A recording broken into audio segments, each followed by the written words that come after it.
So, intensity is one of the pillars, I think, to aging well. Here's the one that I focus on more and more: control.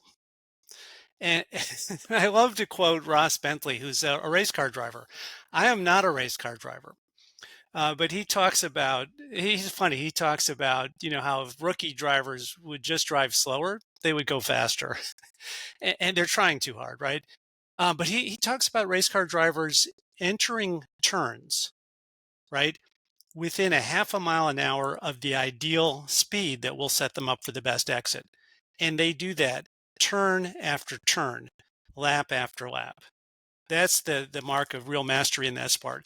And I think control is just so important for what we do. And as we get older, the risks of injury go up because it takes longer to recover.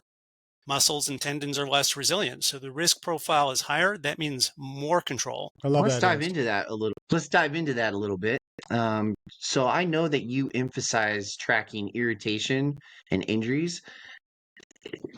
Can you explain how does that practice help you train smarter as you age? Yeah, because we've got a conflict. We want to go out and do that race or that whatever the project is, right? Or you want to go to the gym and lift 500 pounds or whatever you're trying to do. Um, and I've got a simple, and I've explained this before. What you're referring to, Corbin, is just a simple spreadsheet. It's my training log, but I track injury status. So green is good. Yellow means watch out, something's limiting my performance. Red means, oh, I blew it. I've got an injury.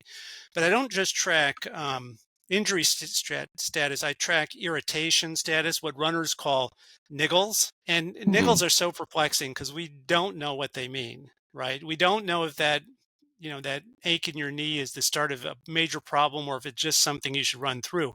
But I track them. Green is all good. Yellow means there is some irritation that I'm seeing, throughout the run. And red means, hey, I'm feeling that irritation, and maybe afterwards there's some soreness or some swelling. Right? It may not be a full blown injury, but it's observable. And what that does is it forces me to confront data that I might not want to confront, but it just makes me more aware. And it's taken from banking and finance, where a lot of risks are managed in dashboards, color coded dashboards. And it's just a way of getting the data in your face. So you have to confront it. And you can't just keep doing what you're doing and expect, and ignore what's really happening. It almost seems like you're creating a visual representation of understanding your body and knowing its limits. That's what it sounds like to me what you're creating. Yeah, and I'm trying to fight in some cases, the egotistic pressures, right? To go on and go for it because the race is so important to me, and I need to, look in the mirror and really be honest about the risk reward trade-off and how it's changing. So, by the way, in the book Chasing the Grid, it's the story in part about injuries that derailed me from one set of activities, which was the aggressive ultra running I was doing. And they got worse.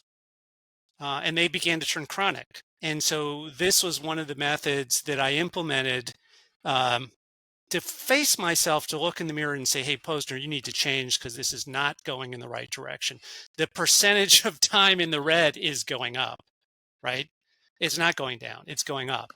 And by the way, by the time I got through that experience, I recovered from the injuries.